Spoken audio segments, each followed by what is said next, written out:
It feels like they walked in on like some sort of cheating, some sort of obscene act was taking place or something. Yeah, like what on earth about this requires a confrontation? Happy Halloween, for in 2 days time. We have a kind of spooky themed Am I the A-hole video. Don't worry, no ghosts or any sort of paranormal activity is involved in these. The title is Am I the Arsehole for Throwing Away My Wife's Squishmallows? And I have my little friend here. He's not an authentic Squishmallow. He's from a different shop that sells a lot of like Japanese things. And I don't really know what he is. I feel like he's a penguin in a walrus suit. I think that's what I've decided he is. I'm not sure, but he's got a really nice firm squish to him. Anyway, yeah, I definitely could end up with a Squishmallow collection if I wasn't careful, for sure. I've always loved adopting soft toys. I am a 26-year-old female and my wife is 24 years old. We've been married for almost 2 years. Recently, I came home from work early to surprise her. She works from home. That would be a nice surprise. And found her in the bath with 3 Squishmallows. We try not to laugh. To each their own. Has anyone else ever bathed with their Squishmallows? We'll come back to that in a minute. I was taken aback, so I turned around and left. I just feel like I can picture the scene so clearly. She just left and said nothing. I don't know, sometimes people's communication style really confuses me, because if I walked in or something like that, I'd be like, why are Squishmallows in the bath? What's going on? Is this what she's doing when she's supposed to be working from home as well? Is this during the work day? Is this your lunch break? You take your Squishmallows into the bath? I don't know. Later, when she got out of the bath, I confronted her about it. Confronted. I don't know if it's that deep. Is it that deep that it needs a confrontation? What do you think? And she got really angry, saying it's none of my business. Oh, she's probably like defensive about it, and she does it for her mental health. According to her, she put them in the dryer right away and only used 3 of them. However, I didn't believe her, so after we went to bed, I checked the laundry room. To my frustration, not only were they still wet, but they were also still sitting in the sink. This worried me because I'm allergic to mold, and she's taking baths with moldy Squishmallows in all caps. In response, I put them in a garbage bag and threw them away. I've told you already, I think it was in my tier ranking autistic special interest video. I'm traumatized by this video that I watched in school. It was like a fire safety thing, and a teddy bear set on fire, and I think his eyes melted and maybe he exploded. It was quite graphic, you know, a graphic display of teddy bear destruction. It's silly because yes, they don't have feelings. I mean, it's obviously not silly that someone's throwing away someone's stuff, and we'll get onto that in a minute, but like the idea that these soft things have personalities, but I just suppose as soon as it has a face, and my husband's not autistic and he also feels this way. Now she's upset with me, claiming that I shouldn't have judged her and that I'm damaging her mental health. She even threatened to sleep on the couch. To be honest, if someone threw away anything of mine, I would be bloody sleeping on the couch. I'm sorry. So am I the asshole for throwing away my wife's Squishmallows?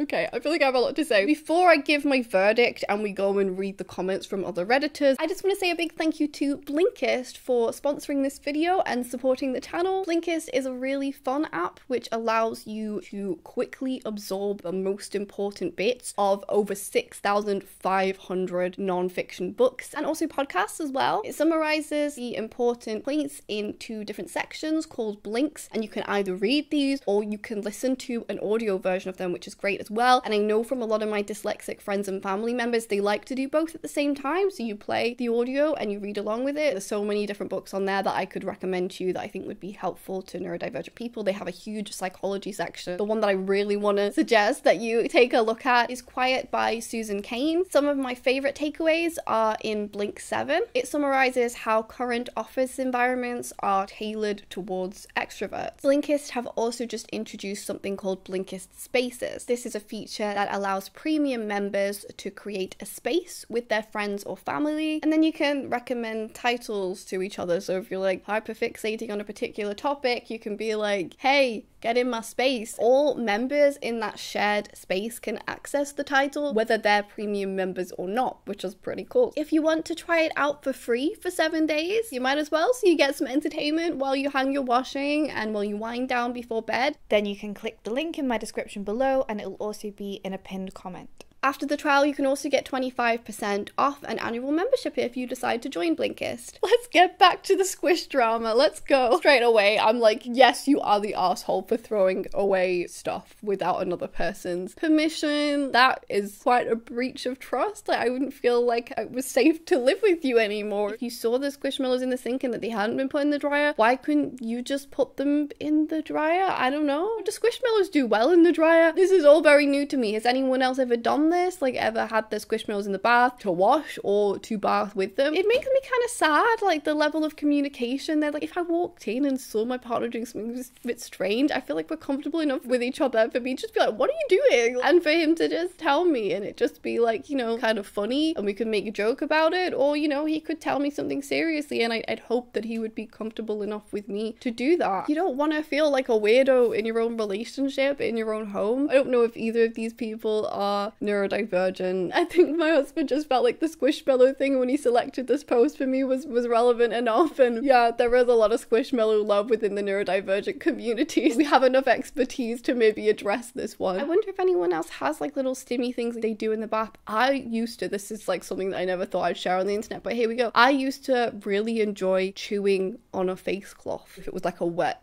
face cloth and kind of like rolling up and like chewing it like that. Maybe it's something to do with them being wet and like squeezing the water out of it, and maybe it is a stimmy thing whether they're neurodivergent or not, or maybe it's just a comfort thing. I suppose if you really love having them in the bath, then fine. Anything that doesn't hurt anybody. I just don't think it's that much of a big deal. I understand this person is stressed about mold, but like, you know, they could have just put them in the dryer themselves. They didn't have to throw them away, or even just gone back to the person and say, you've just left them in the sink, you told me to put them in the dryer. Maybe if they are neurodivergent, maybe they're ADHD or something and they just forgot and they thought they had done. I think it probably depends where you live as well, at how much mold is an issue. I've noticed, like, you know, when you're in like humid climates, things can get moldy quite quickly because the air is just so moist, I suppose, and it's more difficult for things to dry, so that might factor in a little bit. But certainly I think you should have just been like, mate, you said you put them in the dryer and you didn't, or just put them in the dryer for your partner and just talk to her a little bit about it and make sure they're okay, because maybe they're going through a difficult time. We all need to stop seeing everything as so weird. Like, we're all weird. We're just animals walking around a rock, you know? Like, we're gonna do strange things sometimes and have impulses sometimes that we don't always entirely understand, and if it isn't causing harm to anybody, just let it be. And if you have, you know, health and safety concerns, then that's fine. Voice them. Don't throw away somebody's stuff because you've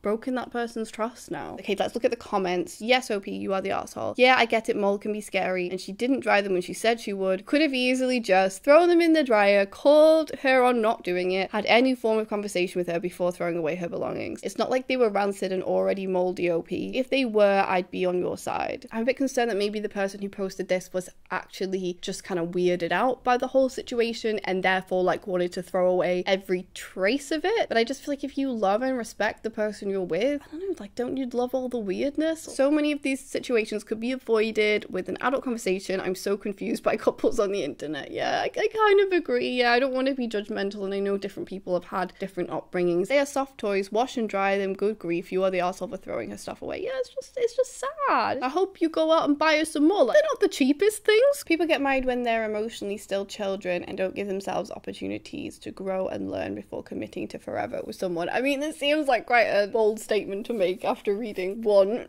post to be like, we don't know the whole context of their relationship. I don't know if we can say that, you know, obviously there must be reasons why they decided to get married to each other. This is just like kind of one small incident. I'm struggling to imagine what is so terrible about finding your wife in the bath with some Squishmallows. It feels like they walked in, like some sort of cheating, some sort of obscene act was taking place or something. Yeah, like, what on earth about this requires a confrontation? Oh, never mind, you are the asshole. Like, it's definitely weird, but it's not that big of a deal. I mean, yeah, but let people be weird. It's like taking a shower with socks. Is it weird? Yes. Do you have questions? Also, yes. Is it hurting anyone else? No. Let them enjoy their soppy socks showers and move on. Do people shower in socks? That sounds like a bit of a like health and safety risk, is it not? Like, could it not get a bit slippy? I don't know. That sounds dreadful to me. Yeah. But you know, it could be just a funny conversation between you and your partner, you know, like discussions about whether you brush your teeth in the shower and stuff like that. It's not that deep. I'm often like, Lewis, why do you sit for like an hour in a wet towel on the floor watching videos on your phone? Why do you spend so long in the toilet? You know, you can have questions about these things, but it, you know, it's not It's not that deep. It doesn't have to be a confrontation. It could be hurting someone if they become moldy and trigger an allergic reaction, but they were not moldy and they did not trigger an allergic reaction, so OP is the arsehole for letting the anxiety win. Yeah, I suppose we need to be more sympathetic on that side. We don't know how bad the allergy is, we don't know what experiences they've had in the past, but I still think there were other solutions, like just putting them in the dryer. I suppose maybe they were concerned about how many times it had happened in the past and whether they'd been let to dry properly in the past. I suppose maybe you could be worried that they were moldy inside, and maybe they were concerned. I don't know. Again, it just needs more communication about the whole situation. Someone said, it's quirky. I can imagine the specific type of adult who has so many Squishmallows that when confronted, her reply was, it was only 3. This seems like quite a judgmental comment. Now, OP finds this personality attractive and married her, so shouldn't be so surprised when she's doing things with her multiple stuffies. So they're being kind of judgmental that adults have, like, soft toys. Yes, because adults never have any issues with their mental health. Adults never have any reason to need some sort of joy or comfort in their life. No, not at all. So now we're going on to the one which is apparently a little bit more serious. So let's leave the land of the squishes. Am I the asshole for telling my 8-year-old he can't go trick-or-treating with his sisters? I have 3 kids. I don't know how.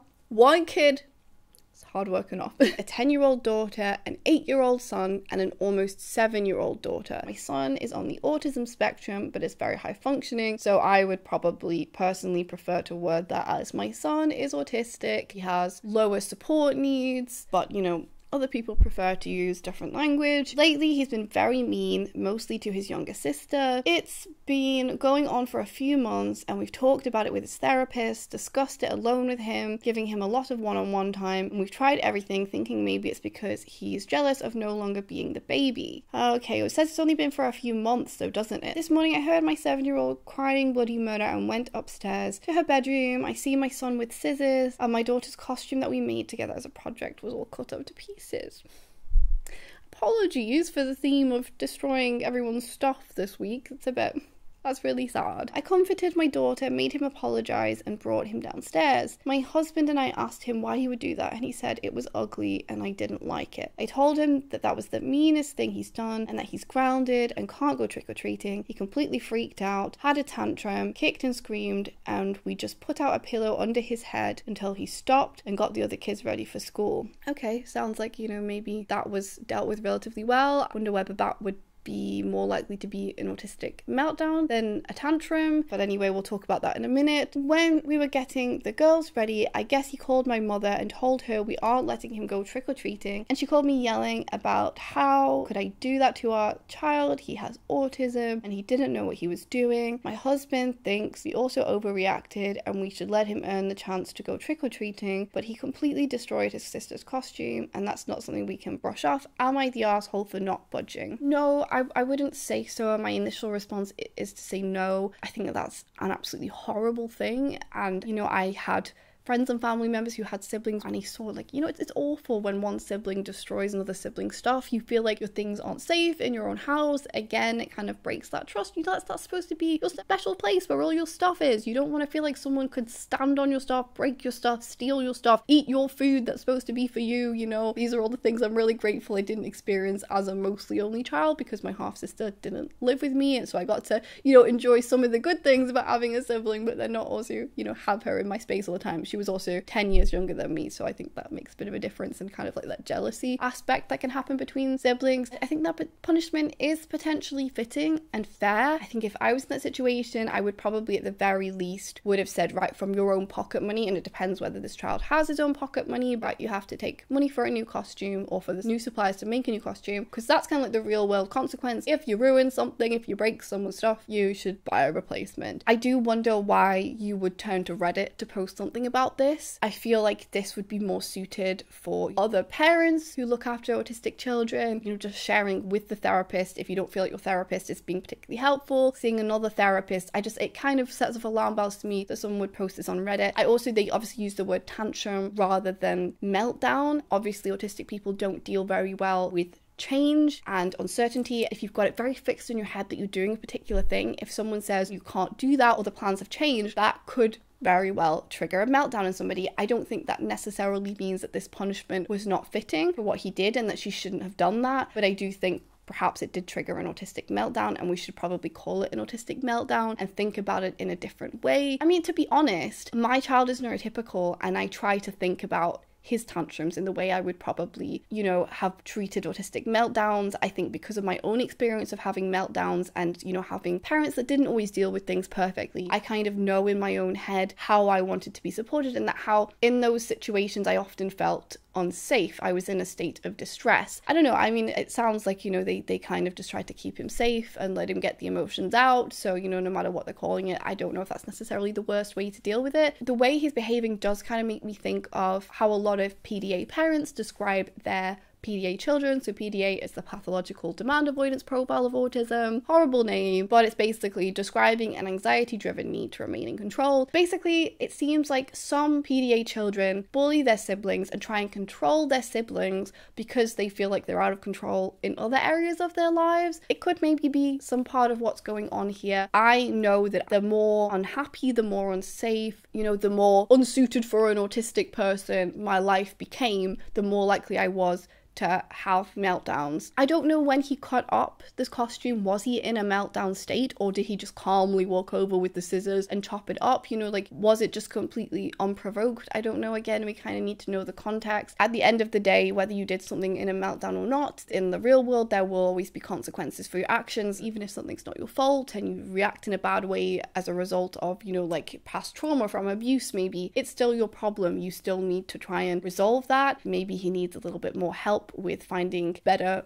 less destructive ways to regulate his emotions, and maybe you can try and discover with him, like, which it sounds like you are kind of attempting to do, the root cause of this negative emotion. Maybe something's going on at school. Maybe someone's bullying him and making him feel small at school. I know that maybe that feels like it's kind of a cliche at this point. Maybe there's some reason something at school has changed, something's making him feel out of control, and then he's taking it out on his younger siblings. I know a lot of PDA parents recommend this book, The Explosive Child, which I have never read myself. A lot of people who say good things about other stuff recommend this book, so it might be good and it might be worth reading. In terms of the grandmother kind of getting involved, that's really frustrating as a parent sometimes, because they don't know the full context and they've only heard the son's side of the story. I understand the son kind of wanting to call her and vent if he was in a moment of high emotion. I mean, it's better that he calls someone and talks about how he feels, you know, even if he isn't maybe the most reliable narrator about what happened, it's maybe better than him lashing out further to feel like he has someone safe who he can talk to. But obviously it's not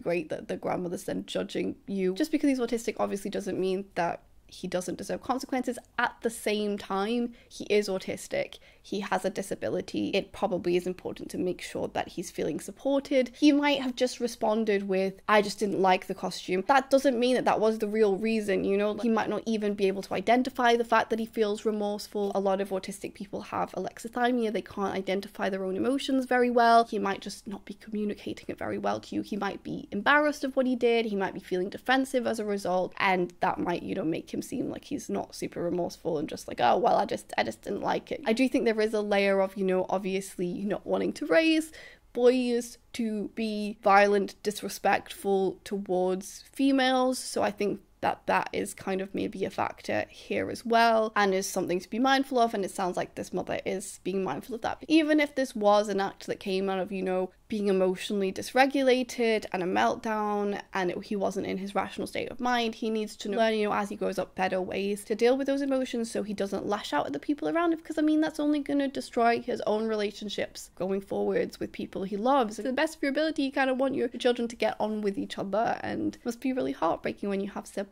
who you know, really don't get on. So the edit was, my husband and I have decided that he will not be trick-or-treating. He has shown no remorse throughout the day. We are going to discuss this with his therapist when we see her later today, but his malicious behaviour is not going to be tolerated, and I will not coddle my son into being a shitty person and man. Thank you for your response. I don't know, what do you think? I'm not the parenting god, you know, I don't have all of the answers. I hope that the parents are still kind of showing him some compassion and saying, look, you did this, these are the consequences. However, we still love you. We feel like recently you've been acting in an out of character way. We want to help you. We want to resolve these issues. We want to find out the root cause. In order to not push him further away from the siblings as well, it's probably a good idea for the son to also feel supported. I don't know, this is just my unprofessional opinion. If he's being shipped off from therapist to therapist, like, oh, he's a problem, he keeps doing all these problem behaviors, he's being so mean, like, I don't know, maybe it might reinforce a cycle. It's very complicated when somebody is hurting other people, but it potentially is a result of their own disability. I've heard people say before that meltdown should maybe be seen more as like a panic attack, seen as less of a thing that an autistic person, particularly an autistic child who's still got a lot of learning to do and self-regulation to figure out and stuff like that, to not necessarily see it as a deliberate intentional act. Yeah, someone said, not the arsehole, I'm high functioning autism, and if I'd done anything like this, I'd have had my arse whooped regardless of the autism factor. He knows what he did and deserves that punishment. Yeah, I mean, obviously we don't want to be arse whooping any children, so I'm not sure if that's really valid in this situation. I suppose they're saying I would have had an even harsher punishment, so that means your punishment is fine. This is how high-functioning autistic people end up as arseholes. I mean, any child who wasn't given an appropriate consequence for an action like this will end up an arsehole. I mean, I don't know. Are there any sources for this? Like, I wonder, like, what is research-based, you know, kind of the best ways to deal with discipline? I'm not entirely sure of that. I feel like I'm like most parents where we're just kind of making it up as we go along. Came here to say basically this: autistic children are like any children. They will test boundaries to see what they can and can't get away with. And if they never face consequences for their actions, they will turn into monsters. I don't know if cutting up your sister's costume is the same as just normal, like, testing boundaries. I don't know. That does seem like quite extreme. And autistic children are like any other children. Just that statement in itself is factually not correct. He is an autistic child, and he may get into meltdown states where he becomes kind of irrational and unreachable. His brain has flicked into fight or flight mode, and he may do things that a neurotypical child might not do. I'm not trying to say all autistic children will do that. Some autistic children's meltdowns will literally just be them crying and hyperventilating in a corner. Not everyone is going to be destructive. I don't want to, you know, put across any negative stereotypes, but he may do things that most neurotypical children won't do as a result of him being autistic and being under distress and living in a world that can be very distressing for him. And I do think that that is a relevant factor in this situation. Again, I don't know what the context was of him destroying this costume, and at the end of the day, the consequences, the destroyed costume, is still important. You can't just go, oh, I'm autistic, so now I don't go to jail. You know, that doesn't happen. This is what's happening with my nephew. His parents haven't even acknowledged that he's high-functioning autistic and needs support, but their actual parenting is abysmal. He strangled his sister at a family dinner. Neither of his parents have attempted to discipline him. My husband and other uncles stepped in both times and had his mom yell at them for their trouble. When his parents were divorcing, he regularly took out his frustrations on their dogs. Nephew's 11 and he's getting big. He's a book smart kid with tons of potential, but he's an asshole. I mean, even in that situation, this person described that when his parents were divorcing, so when his life felt very out of control, that is when he started lashing out more. I mean, that's pretty awful to be taking out how he feels on his dog. And I think the problem there is obviously his mom is also not acknowledging the fact that this person is autistic and therefore he's not getting any support for that at all. No, absolutely, as a parent, you should never just let your child hurt another person. At the very least, they should be removed from that situation and, you know, go and calm down elsewhere. Especially considering he called his grandma to try and get out of the punishment. This was calculated. I mean, we don't know if he called the grandma to try and calculatedly get out of the punishment. He may have just called the grandma, told his one-sided part of the story in like a moment of heightened upset. The problem is then the grandma tried to get involved and have an opinion when she only had heard his side of the story, rather than calmly, you know, calling the mom and, you know, asking what was going on. I think that is a manipulative and sociopathic move, honestly. I don't know if we could maybe refrain from calling 10-year-olds that we don't know that much about in one Reddit post sociopaths. I mean, that would probably be good. I still think it's not irredeemable that this child destroyed the costume. I think most children have tried to get out of punishments, have they not? Like, I've certainly heard it from a lot of, you know, neurotypical people in my life, like, oh, my parents used to take this thing away from me, but I knew where they hid it, so I used to go and get it back, or I used to manipulatively behave very well so that my parents would give it back, and I'd wait for the right moment to be like, so you know that thing that you took away from me, like, I have been really good today, could I not have it back? Like, I don't think that's necessarily sociopathic behavior. I do find it concerning that the child hasn't showed any remorse. I know that I was always very apologetic for my meltdowns and was always very embarrassed and confused by them. This whole story just makes me really sad, and I really hope that they're able to kind of repair the relationships between siblings, and that they're able to maybe find a therapist who's helpful and maybe understands autistic meltdowns and can help the child to regulate his emotions. And I hope that they look into how much support he's receiving at school and whether maybe he needs some more help there, and there are things going on in his day that they don't know about that are really distressing him. It might not be, but this could very well be a cry for help. He could have known very well that this was a very destructive thing. Him being autistic is a red herring here. Whether or not he knew it would hurt her feelings, he still did it probably because he thought it would mean she couldn't go. He knew what he was doing. I hadn't thought about it that way. Him being autistic doesn't mean that he's, you know, not intelligent and not able to understand what he did. But obviously we know a lot of autistic children do suffer with mental health difficulties. There may be reasons why his life feels more difficult than it would if he was neurotypical, and maybe there are things you can do to resolve those problems that would then make him happier and then make everyone else happier because he wouldn't feel like he had to lash out, you know? What do you think? And if any of you are parents of autistic children, or if you're autistic people who are also parents of autistic children, I'd love to hear your thoughts. And did your siblings ever do anything like this to you? I certainly, from friends and family, have seen some pretty hideous sibling on sibling behavior, which is perhaps why I'm I've always been like, oh no, I think I had it pretty good being an only child. Certainly I'm not trying to say that it's okay for someone to destroy other people's belongings, as we learned from the, oh, it was the wrong way around, as we learned from the Squishmallow situation. Sorry, hopefully there won't be so much destruction in the next one of these videos. Huge mega thanks to everyone who signed up to the new Patreon. Remember, if you join before the 12th of November, you get a free little antisocial club snail badge. Here's the little snail badge on my bee bag. I think it looks pretty cute on the black bag. I like it. There's quite a few things up on the Patreon already, one of them being a 30-minute deep dive into Autism Speaks and have they improved over the years? Do they think vaccines cause autism? All the big questions. If you missed the last Am I the Arsehole, we had somebody who diagnosed themselves as autistic, supposedly after doing one test they found through TikTok, and then their friend got drunk and yelled at them and called them out for it. And then we also have a really heartwarming story that involves ducks and peas that brought a tear to my eye, and it seems like it did to a lot of people in the comments as well. It was just really beautiful. Finally, thanks to Blinkist for sponsoring this video. Check the link below to subscribe. Bye!